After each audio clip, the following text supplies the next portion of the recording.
যে ফারুকী ভাইয়ের সাথে যোগাযোগ করবেন, কারণ উনি যে কোয়ালিটিটা দেখিয়েছিল এতদিন ধরে।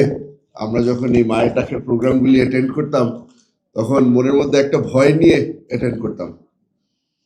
17 বছর 18 বছর ধরে আমরা মাঠে ময়দানে আন্দোলন করেছিলাম।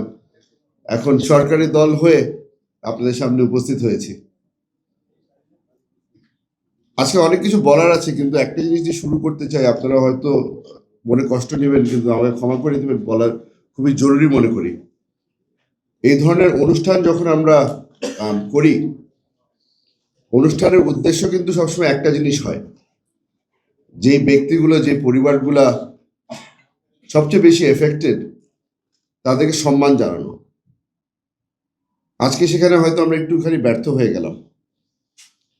যে পরিবারগুলোকে আমাদের আজকে সম্মান জানানোর দরকার ছিল, সেই পরিবারগুলো আজকে ঢেকে গেছে, তাকে দেখা যাচ্ছে না, তারা আমাদেরকে দেখতে পাচ্ছে না।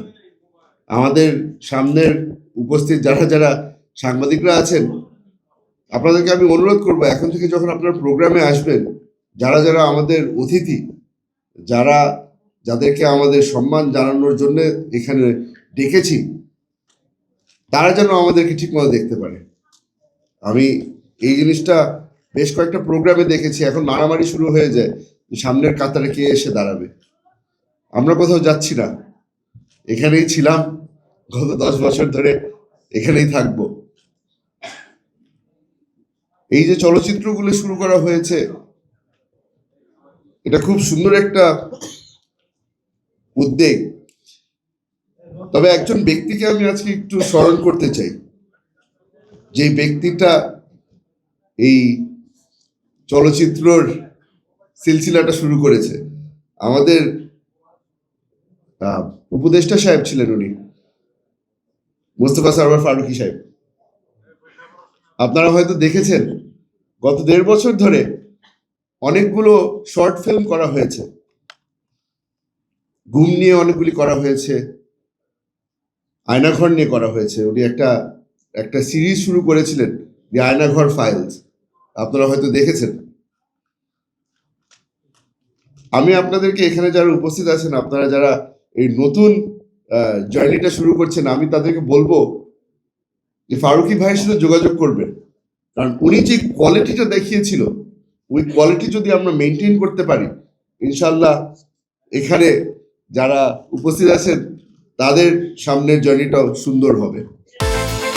বিকাশ পেমেন্টে 10,000 টাকার বেশি অফার, শপিং চলছে তো। আমরা ইতিহাস যেন ভুলে না যাই।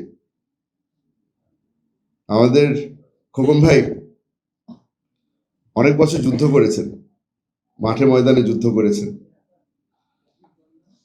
কিন্তু আজকে আমার সৌভাগ্য, দুজন ব্যক্তির সামনে আজকে বক্তব্য রাখতে পারছি, যারা আসলেও আমার জন্য ব্যক্তিগতভাবে একটা ইন্সপিরেশন হিসেবে কাজ করেছিল। প্রথমে তো হচ্ছে গিয়ে আমাদের মাননীয় মহাসচিব সাহেব, মির্জা ফখরুল ইসলাম আলমগীর সাহেব। আপনারা টিভির পর্দায় অনেকবার দেখেছেন, যখন আমার দলের উপরে সবচেয়ে বেশি নির্যাতন চলছিল, সামনের কাতারে উনি গিয়ে আমাদের জেনারেল হিসাবে উনি আমাদের জন্য লড়াই করেছিলেন। আমাদেরকে উনি ইন্সপায়ার করেছিলেন, যখন এমন একটা সময় কেটেছিল যে আমরা মনে করেছিলাম যে আমরা ধ্বংস হয়ে যাচ্ছি। তার সাথে সাথে আরেকজন ব্যক্তির কথা না বললে হয় না, শহীদুল আলম স্যার। যখন বাংলাদেশ একটা এমন মোড়ে চলে এসেছিল যে আমরা মনে করেছিলাম যে যেই বিগত সরকার ছিল, যে ফ্যাসিস্ট সরকার ছিল, তারা হয়তো পুরো দেশটাকে কবজা করে ফেলেছে, ইন্টারন্যাশনাল মিডিয়ার কাছে শহীদুল আলম স্যার বাংলাদেশের কথা গিয়ে বলেছিল। এই ব্যক্তিগুলো খালি আমাকে না, পুরো একটা নতুন জেনারেশনকে ইন্সপায়ার করেছিল। এই ইন্সপিরেশনের কারণেই হয়তোবা কিছুটা অবদান রেখেছিল এই জুলাই যোদ্ধারা, এই জুলাই যোদ্ধাদেরকে ইন্সপায়ার করার পিছনে। ধন্যবাদ জানানোর কাজটা শেষ করলাম। এখন ফিরে আসি এই আয়নাঘর নিয়ে। আপনারা সবাই জানেন, অনেকবার শুনেছেন, এই নারী দিবস যেহেতু আজকে, কিছু ব্যক্তিকে সম্মান জানানো খুব জরুরি মনে করি।